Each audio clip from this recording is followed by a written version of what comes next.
Today we're checking out Apex by Keep Force, and this is dubbed as the modern trailer guitar. This thing is massive. It was an 8-string guitar that was recorded, and with features like the Riff Designer, there's so much creative potential in it, so much diversity. I want to dive into so many things, but first, because it's an 8-string guitar, we have to ask, does it gent?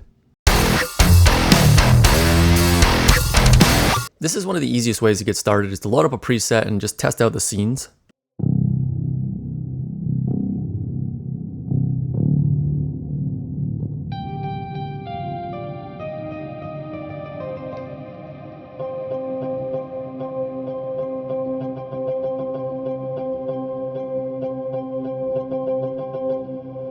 So when I heard that scene there, I instantly got my creativity sparked, and what I wanted to do was use that sound and then choose another rhythm to go with it. So I went to the designer page and then went over to the key menu here, and you can see all the different categories you have to choose from. And I went to the rhythm section and went to pulses, and I ended up with this one here, which is what you hear in this track.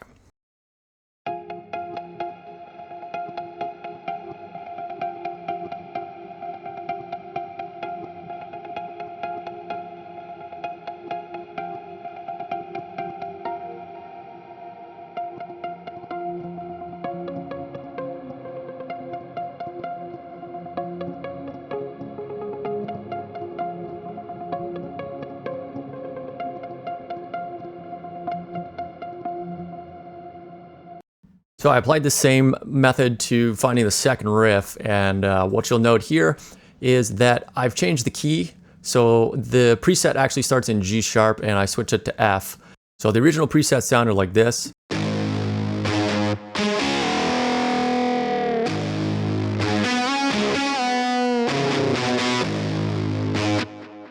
You can tell there's a lot going on here, especially when you're looking at the additional automations. So we have quite a bit of octave being added and some clear gliding happening, which really makes that riff, in my opinion. And then within the automation tabs itself, you can see the pitch bends happening.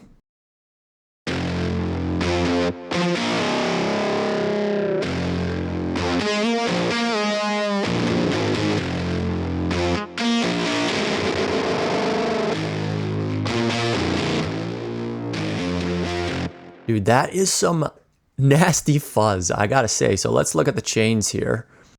And what we can see is very slight differences between the A and the B. We have some freak distortion, some EQ, some tape saturation. Yep, and some more EQ. Running through two different cabinets. And then the B, we've got pretty much the same pedal setup. And I needed a different pattern to add to the beginning of the track for a build up, and I wanted to make it a cleaner sound. So I went into the designer, went into the rhythms again. I went straight down to signature riffs, and I chose lucky number 7, and I ended up with this cool one here.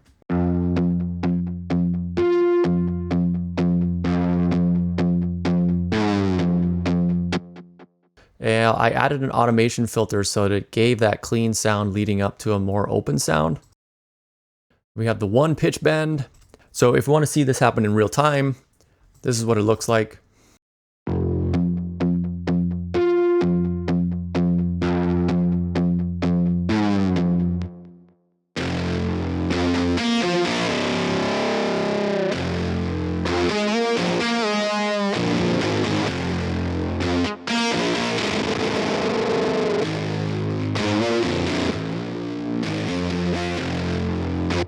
Dude, that is a mean sounding fuzz. I have to say it again. That just sounds so good.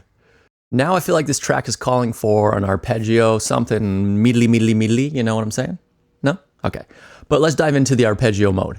So I loaded up this Cinematic ARP 6 preset.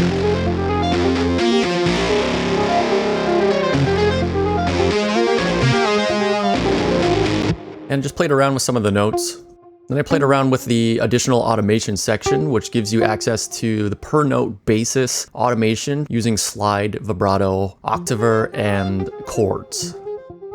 I think I want to add some glide to this one note here.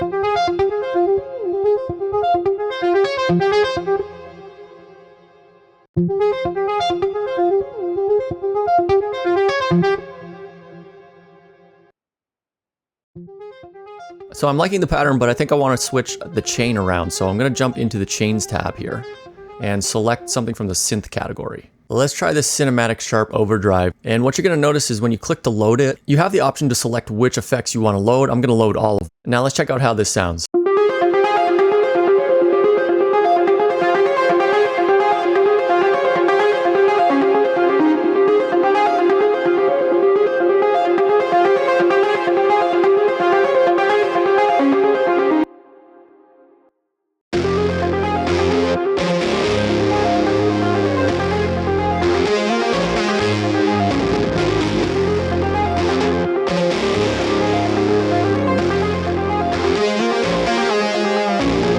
I'm gonna go back to the piano roll and tweak a few more notes because it's not quite sitting right with the chord progression of the riff. So there's a lot that you can do within the designer page. I'm gonna tweak a few of the articulations here as well as some of the additional automations.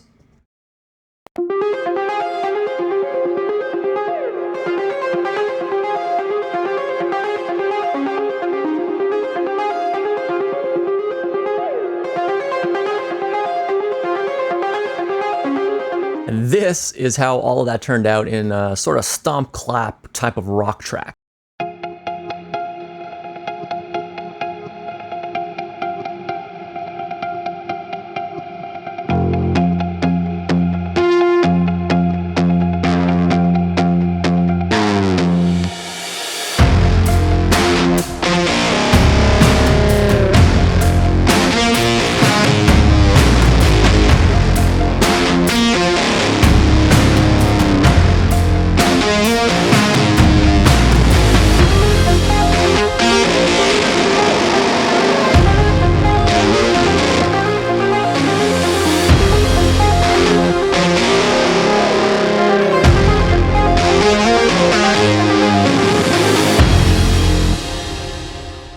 Let's start out in the global menu here.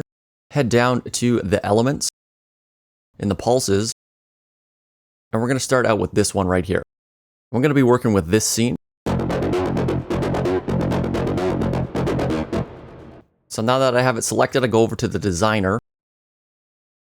Then we're going to add some automation in with the filter. And we can see that the filter right now is working with a low pass filter and a band pass filter.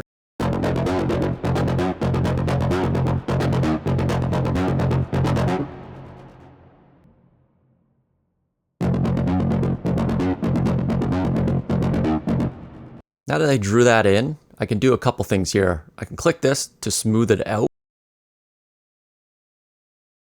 And then if I want it to adjust the intensity, I can just bring all these up right here.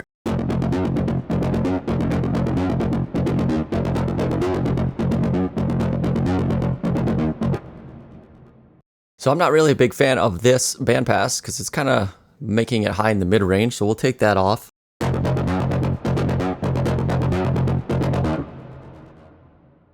And I'm going to drop the low pass filter down.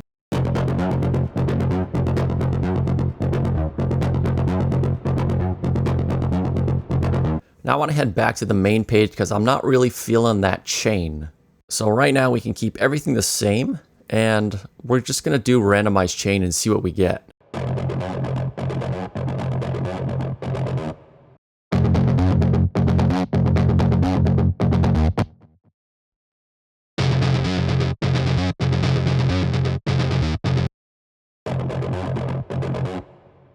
Alternatively, if we were looking for something specific, we can go in and select from the preset menus here for the chains. So I want to go high gain. I'm going to go with distortion rather than fuzz and see how some of these sound.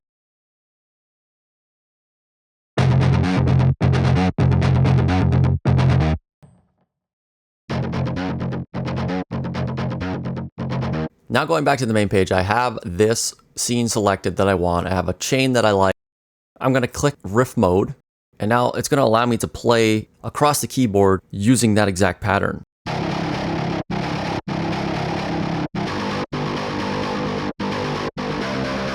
But what you hear here is that it's only playing with this certain articulation. So right now that was on soft sustain. If we switch back over to palm mute,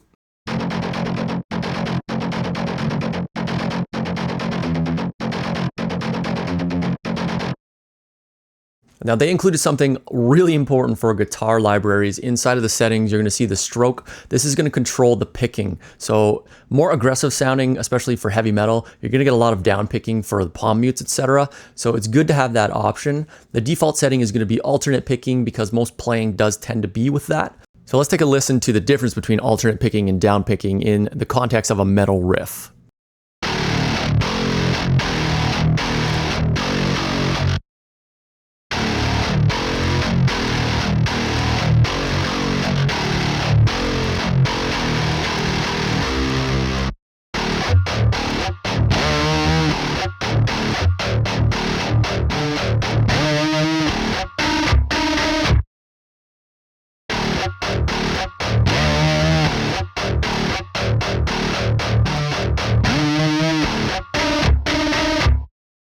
Here's how to create a totally unique riff using riff mode and ARP mode together.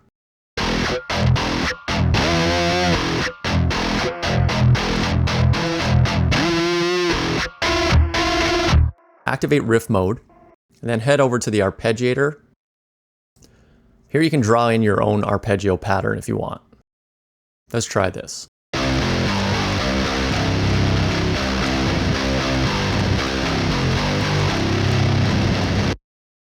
Okay, not sounding so great, so let's try and load a preset. Let's try something in the ostinatos. Here you can select whether you want to just load the rhythm or not. So I'm thinking we're going to go with something syncopated. Let's try out this syncopated triplets.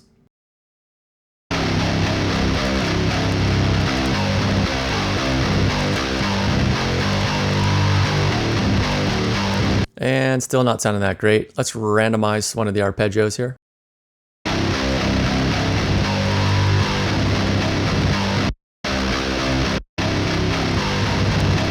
Okay, it's not sounding that great, so let me try a couple other things here.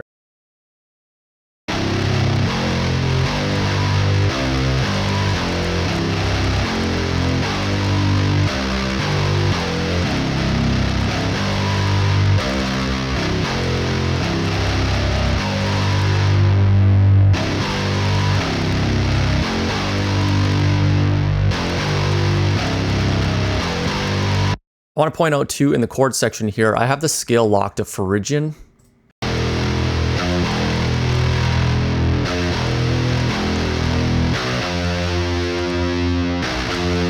Ah yeah, that's getting gentler.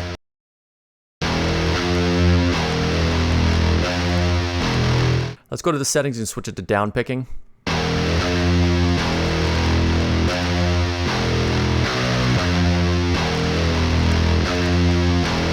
I'm going to change the range here too so that the H string is only going to the next octave. A couple other features here. I can add a little bit of humanization to the playing. And if I like what I'm hearing, I can record the MIDI into the piano roll from the arpeggio. Then from there, you can actually drag and drop the MIDI right into your DAW. And what you'll notice is that it brings along the automation for the pitch bend, etc. Make sure to activate this button right here because it enables the scene automation during playback.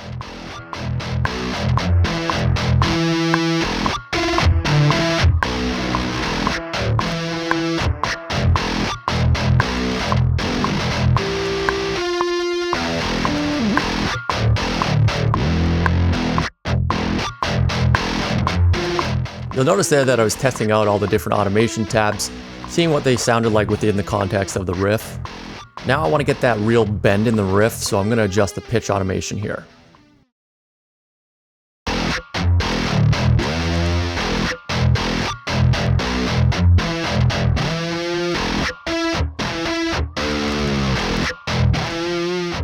So I'm a guitar player, but I do not play in that style. I listen to some of that style, but I couldn't write a riff like that if my life depended on it. So I was really pleased with how this turned out. And then once I slapped some drums and bass to it,